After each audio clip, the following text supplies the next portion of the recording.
This is Dead SRS, a show about short horror stories worthy of discussion. I'm Dead Palette, and it's 12 a.m. Where's your head at? Today we're going to be taking a look at a no-sleep story entitled The Very Last Episode of Ed, and Eddy. Ed, and Eddy is a very fun subject for creepypastas, for horror fiction, specifically because it has this weird, wonky animation and really offbeat music. Fun fact, I learned recently, every episode of Ed, and Eddy had its own specific music piece. So even if there were recurring themes, each episode had a little piece of music, and sometimes not so little, piece of music made specifically for it. And I think that added something to the rewatch value of the show. You could watch reruns and they would, be less mind-numbing than other reruns. So, Ed, and Eddy, like I was saying, really fun subject matter for horror because it does have this creepy offbeat vibe, but sometimes it's not good to try and take something that's already creepy and make it more creepy. But let's get into this story that currently, as of me reading this, has 55 upvotes and is written by Horror XXX Girl. Let's get into it. When I was younger, I loved the show Ed, and Eddy. As I got older and watched all my childhood shows from Cartoon Network get replaced with shows of lesser animation and horrible story / characters, I noticed that the classic shows were being released slowly on DVD. I was still living with my mom, and she told me cartoons were for children and not to waste my money on such stupid pastimes. So a little bit of clunkiness there with, using the word / instead of putting an actual / between stories and character. Not necessarily sure that Cartoon Network has had a decline in the quality of animation. I think it's apples and oranges, but this is the perspective of our author / narrator here, so I don't have too much of a problem with that. But the thing that does interest me is that we're getting a little glimpse into this person's home life, that they are presumably a girl, presumably their mother is kind of like backwards thinking, still doesn't think of cartoons as the way that most millennials and younger people think of cartoons, as something that can be appreciated at all ages. Anyway, let's press on. When I moved out, the first thing I got myself was a DVD of Ed, and Eddy. The first season proved difficult to find, and when I did find it, however, it was much more than I wanted to spend to relive my childhood. The first season was proving to be scarcer than hen's teeth. Okay, because hens don't have teeth. I guess is that an expression somewhere? Maybe like a regional expression, because that's a little weird. But I like it. So I decided to go to where I normally went to look for bootleg and rare or hard to find DVDs. Okay, so if you're going to be getting the DVDs bootleg, meaning that you're not actually contributing to the company that made the thing, you're getting it from someone who's just taking the episodes from an online rip and putting them to a DVD, why don't you just go watch them illegally? I don't know why you would want to support a bootlegger when you could support, a random online cartoon watching site. Presumably someone who's young would know to do this. They had every season of Ed, and Eddy for $70, including the movie and the unaired last episode ever of the show. Last episode ever of the show. Again, a little bit of weird grammar, but I get their meaning, and grammar isn't necessarily the strong point of no sleep, and I don't necessarily hold it against them, just detracts a little bit. So I couldn't even find season 1 for $70. So naturally I bought it, not caring if it was recorded from someone else's DVR, as long as it was Ed, and Eddy. I didn't really care. The place is a good business, and what you order gets to you pretty fast. Okay, so I guess just the site is just efficient. When the DVD got to me, it took a day or two. I took a day or two off work to enjoy my childhood in full. Man, you must be an obsessive fan if you're taking off work just to watch Ed, and Eddy. Old episodes of Ed, and Eddy, no less. But what came was not Ed, and Eddy, nor was it my childhood. What came to me was a thick DVD case with stick figures that tried to resemble the Ed Boys. What the literal schmuck? Satan, get behind me, but it was the creepiest children's drawing I had ever seen. I don't know why they would go through the process of doing that. I wonder if this is going to play into the plot somehow, because you think that a bootleg site would just either have a black DVD case in upon itself, or they would print off, an official looking DVD case and slide it into the black DVD case. Anyway, I popped in the first disc and it was the TV show. 10 episodes a disc, and I settled in to watch one of my favorite shows from childhood, though I kept that case far away from me. Was it that disturbing? They were just stick figures, but it creeped me out. It was the same episode I watched as a child, and memories came flooding back.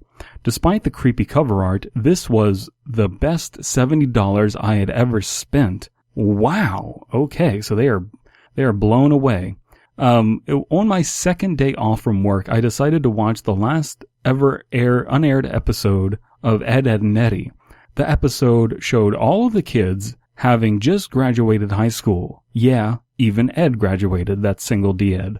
Then it showed the characters doing what the viewers deep down all knew they do after high school. Nas went to college. Eddy had knocked up one of the Canker sisters. Ed worked at a burger place. Ralph went home to wherever the fuck he was to be a goat and yak farmer, and the camera panned down to Double D. So this is like kind of like a Rugrats all grown up kind of thing I'm getting, I guess. He held two letters in his hands. He ripped open the first one, and we are shown the fictional name of an Ivy League school, and it says his application has been rejected. He sighs a huge breath and smiles. The second letter is to the community college, and he was accepted. That makes him smile. He turns to go inside his house and tell his parents. We cut back to the outside of his house, and we hear his parents scream, and we can hear things being thrown. So it seems as though Double D's parents are disappointed that he has to go to a community college and doesn't get accepted to an Ivy League college. Weird, because I would expect Double D to be accepted to a college. He is the smart character, but I guess it's not inconceivable that he's not smart enough. But he does seem to be like very, very smart for his age. Not wise, but smart for his age. But bearing that in mind, it is weird that we don't get the name of the fictional Ivy League college. Details like that would go a long way into solidifying the story into my mind. I am still perfectly willing to be convinced by Lost Episode stories. I still go into them receptive and willing to believe them. To not just have that suspension of disbelief, but to have the ashcan horror suspension of disbelief that this is a thing that really happened, and to be willing to be convinced of that. But I'm not getting that here.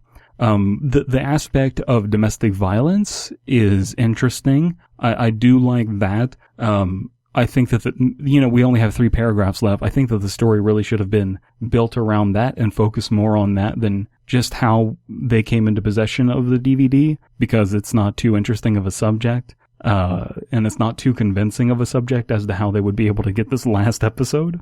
And even then, even after all of that, it's not necessarily a creepy thing, because there's tons of cartoon violence in Ed, and Eddy. There's like a lot of weird themes in Ed, and Eddy, so this is not too out of the realm of possibility.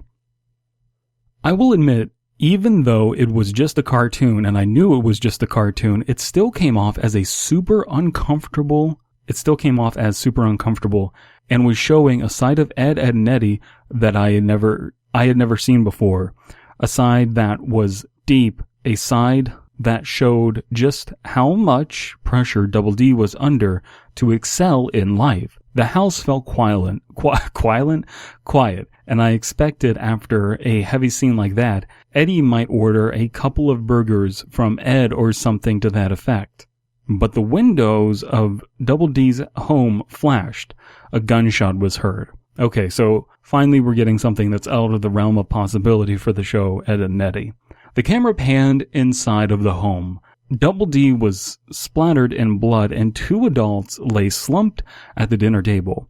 Their smartly drawn outfits was now crumpled in death. A smoking gun lay on his abdomen, on his abnormally skinny thigh, and he had a relieved look upon his face. Then he started to laugh. It was really and truly such a creepy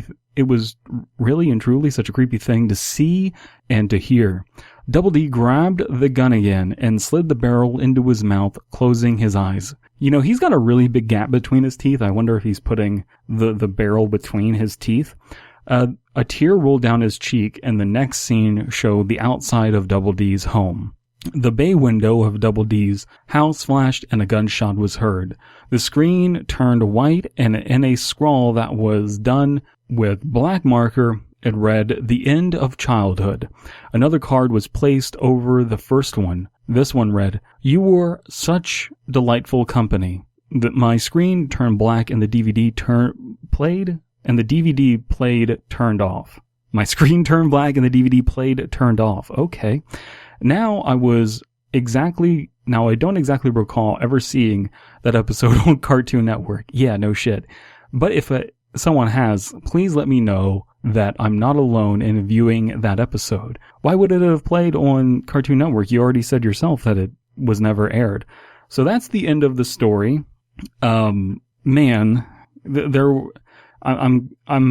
receptive. I really am receptive to a lost episode story surprising me and being realistic. This one seems like it was going after that goal, but it made a number of missteps, not really explaining why this episode was so taboo, kind of not sure whether it aired or not. I do really like the phrase used near the end with the ending card saying, "You were such delightful company." That's eerie. That's something that you would hear come out of Double D's mouth as a character. I do like, it's kind of like SpongeBob memes. Like, everyone likes SpongeBob memes. I really enjoy Ed and Eddy creepypastas, even ones that I think are subpar, like this one. I think the story spent a lot of time not really getting to the point. And yeah, someone in the comments pointed out that they say the name Ralph instead of the name Rolf, which is a good point and kind of like further solidifies that they're not a giant fan of Ed and Eddy. You're not a real fan of Ed and Eddy. But I enjoyed the story, but not for the reasons that the author originally intended, and that's kind of unfortunate. I do wish that there was a little bit more flavor here. But that said, I think we're going to put this one to rest. If you enjoyed this, please check out the Fear Fiction podcast. It is a podcast where myself, Abysme, and Slime Beast read and critique short horror stories, everything from fan fiction stories about Jeff the Killer to, no sleep stories, Let's Not Meet every once in a while. We even recently did stuff about entitled parents. We're just kind of all over the place. SCP, RPC, all of that kind of stuff. But now let's get on to our sponsor of the day, which is Marie Canker's Blowjobs. Marie Canker's Blowjobs. She could suck a raw egg through a straw.